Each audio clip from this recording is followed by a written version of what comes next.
administration. This is why CNN had to get rid of these Chris Cuomo, CNN, Stelter, whom they brought back.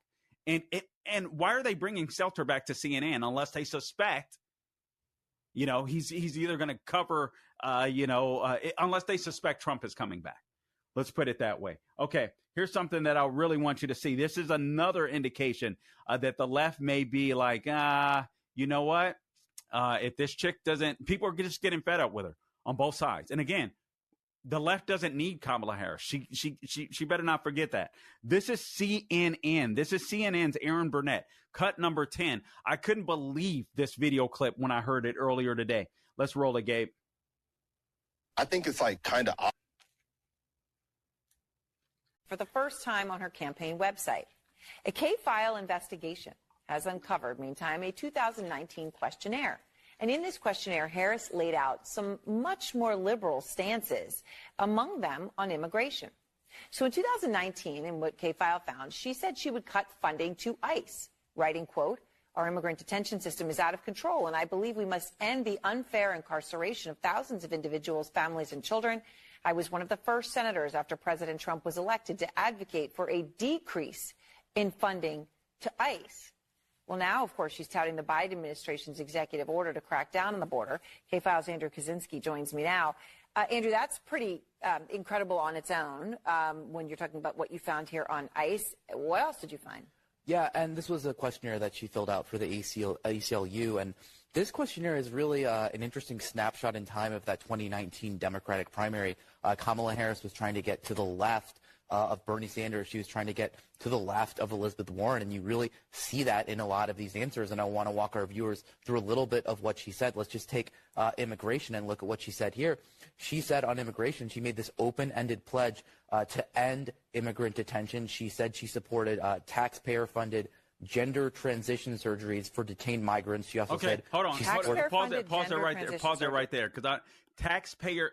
I want to go back to that video, Gabe, but I just wanted to pause it there because I wanted to make sure that we highlighted that she wants you and I to pay taxes to mutilate children, illegal aliens coming into the country. Let's go back to that video, please.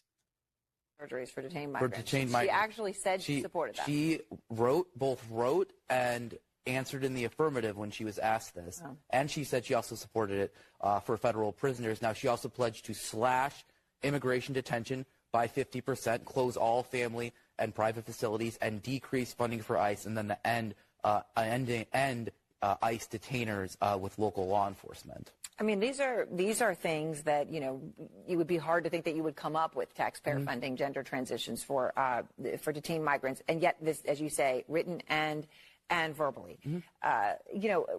What else, did you find?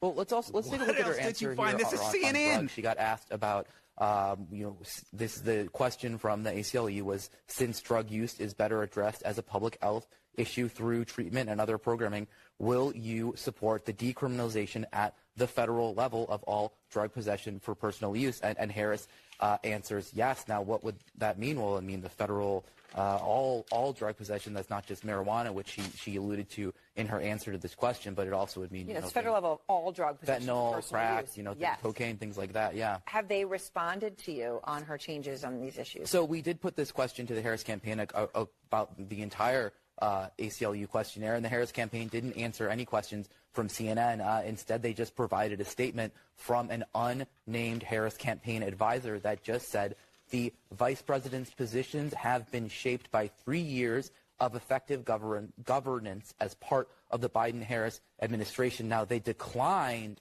to CNN to elaborate on what those positions were, and then they also provided this statement, which they attributed to a spokesperson saying, as president, she will take that same pragmatic approach, focusing on common sense solutions for the sake of progress. So where does she stand on this, all this questionnaire today? We don't know, and they won't say. Oh, it's pretty incredible stuff. And thank you very much, Andrew K-File, for this reporting. All right. So, guys, just for the sake of time, there's more video that I wanted to show you. We simply don't have time. I've got to hurry up and get my butt out the door and get to the studio. But I do want to say this. You listen to that's CNN. That's CNN's Aaron Burnett. They've been carrying water for Kamala Harris for this entire 7-8 week period that she's been hiding in the basement. They're not doing it anymore. So the question is, why? Do they expect her to lose? Do they want her to lose? Are they trying to smoke her out to start finally answering questions? I'm not sure. Obviously, they've got to establish their credibility before, heading into this election cycle, so they can pretend as if they're fair journalists leading into the election cycle or these last 60 days or what have you. But man, that's astounding to listen to CNN indict Kamala Harris as a far left radical who's not willing to answer the questions or answer calls from them to confirm or deny. Guys, that's huge. She's under a lot of pressure, I think. Now, obviously, she's got to perform well in this debate, but she better perform well for the left, too. Because you know what? She was a part of that coup with Joe Biden, but she knows everybody else that was a part of that coup. And I guarantee you, she understands that they do it to her, too. Now, obviously not the coup in the same way. They're not throwing Joe Biden out. But they'll move on. They'll move on. They'll leave her unprotected. They'll let Trump win because, believe it or not, the left isn't scared of Trump at all. They've already lived through him and they profited well, and their ratings, they did great with Trump. So they'll just hate on Trump for the next, 2 years, 4 years, whatever it takes. And they'll keep working to get their next candidate. That's what they'll do. All right, guys, listen, I appreciate you tuning in to this pre-debate analysis and this framing of the real Kamala Harris. Please share this with your friends, your family, and your neighbors leading up to the election. We cannot let this lady get in the White House because, remember, not only is she a leftist, but she has the will to implement far left radical policies.